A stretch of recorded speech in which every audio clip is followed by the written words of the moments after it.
and people are leaving to go to places that are what once was known as hell, hot Texas or desert Nevada, that have become paradise in their mind. And we took paradise and turned it into hell.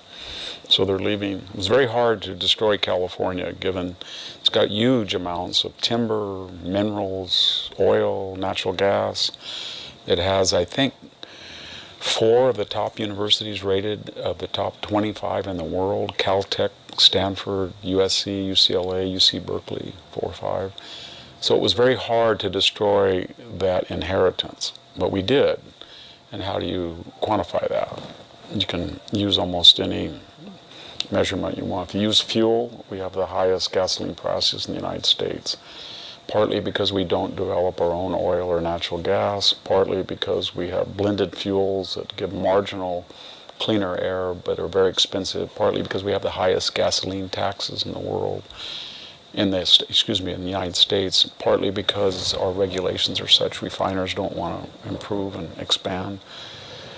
If you look at homeless people, we have almost half of the nation's homeless people. We have 1/3 of the nation's welfare recipients. 27% of the state residents were not born in the United States, so that posed an enormous challenge of integration and assimilation. We didn't do that very well. Our school test scores are around 45, rated out of 50. We used to be in the top 10. If you look at taxes, we have the highest income tax. I think the governor is now going to sign into a bill 14.3 on top incomes. Highest gasoline tax, and our sales tax, given the local and county add-ons, is among the highest. And so people then ask, and we have what do we get in return? And when you look at the schools or crime, San Francisco has the highest per capita property crime rate in the United States. Los Angeles is now one of the most violent cities statistically. If you look at housing per square foot, these homes that you see out the window run between $1,000 and $1,500 per square foot, about 8 or 9 times the national average. If you look at the price of electricity, it's 27 to 35 cents a kilowatt hour. It's unaffordable. And it's non-reliable, and it's dangerous. The grid is ossified, so if you live in the foothills or dry areas with October, November winds, the power lines snap, and then you get these raging forest fires in the Sierra Nevada or up in the northern part of the state, or even in the Los Angeles Hills, or especially in the Los Angeles Hills. So it's sad, because when you combine the Sierra Nevada, the Central Valley, the beautiful 600-mile coast, it's one of the most beautiful, fertile, natural places in the world. And under bipartisan leadership with Pat Brown and Ronald Reagan, George Deukmejian, Pete Wilson, even Arnold Schwarzenegger, there was a consensus that if you're going to grow, you have to have infrastructure. So you built dams and aqueducts. And at one time, I know this sounds crazy, but the 99 freeway was not the most lethal per mile driven freeway in the United States. It was one of the most modern. So was 101. So was LAX. So was SO. But they just calcified. They were not developed commensurate with population increase. So the operating theory in California is if you don't do anything, they won't come. So if you stagnate the infrastructure where it was in 1970 for 16 million, 17 million people, maybe 21 million, then it won't work for anybody else. And if it won't work for anybody else, they won't come. But they did come. They came from very poor areas of the world, because what the leadership didn't realize is that a stagnant California that was aging and its services, its infrastructure was eroding, still looked like paradise to people in Central America or in Vietnam or in Africa. And so they flocked here, and they needed enormous help. State services, I think Medi-Cal has gone from 7% of the budget up to 30 or 40%. And so it's just, meanwhile, there was a war on the upper middle class, the entrepreneurial class, or the middle class. And they decided that you look at what you pay, look at what you get in terms of protection, security, schooling, infrastructure, freeways, price of gas, price of electricity, and it's not worth the bargain to be in paradise. So they leave. But do you think there's going to be a point where people will see what you're saying? Or are they seeing that already? Yeah, they're seeing it already. So let's take a normal community that's not hard left progressive, say Fresno County or Kings County or Tulare County, where I live.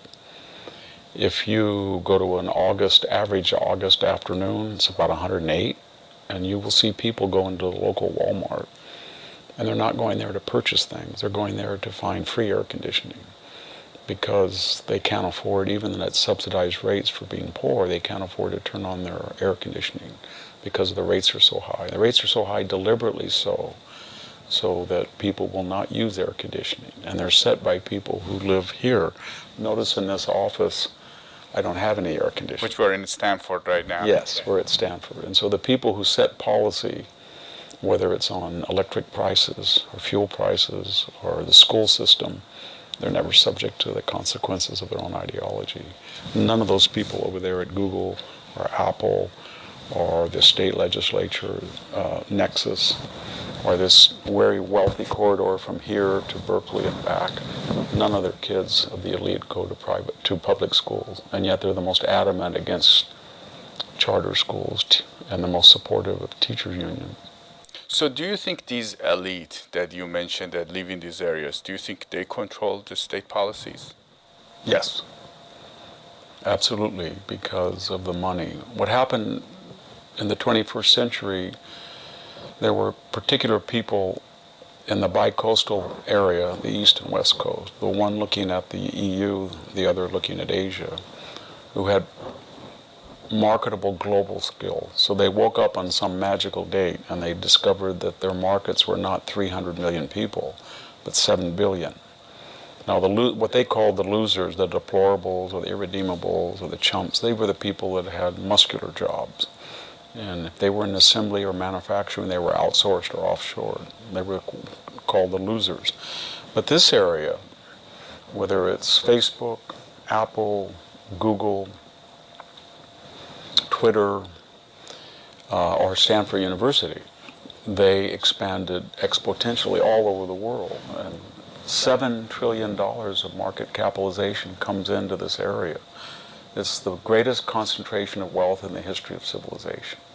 And that created among the people who participate in those, and they're monopolies. Google, I think, controls 90% of all searches. Twitter and Apple have the same type of asymmetrical monopolies in their particular fields. The people who control that then control the politics because they fund it. So if Gavin Newsom is going to be recalled, they pour money in. If in 2020 it looks like there's a chance that Joe Biden might lose, according to Molly Ball of Time magazine, Mark Zuckerberg infused $419 million in pre-selected precincts to absorb the work of the registrars. And so that's how they use their money, because the operating principle is that the skills, the insight that made us anointed financially and globally have given us a birthright, so to speak, to dictate to everybody what they should be doing, with the understanding that sometimes it might not work out like we thought, but we're protected by our money and our influence, and they run the state. The money explains why we have a one-party state. That's not exaggeration. There's not one state Republican office holder. They control, and it's not the Democratic Party, it's the hard left. They control both the state Senate and the state Assembly. And I think they control all but 11 congressional seats out of 53. So it's a one-party Confederate system. Now, this group of elites that you mentioned that are here with a lot of funds, do you think that they probably are not going to benefit from where the state is headed? Because some of these companies are moving out to go to Texas and other states. What are your thoughts? What do you think is going on in their minds? Up until the last 2 years, their operative narrative was, we're going to change the state. And we're going to let all the water that was committed to agriculture go out to the sea for fish restoration, and that's not going to affect us because we can always buy imported.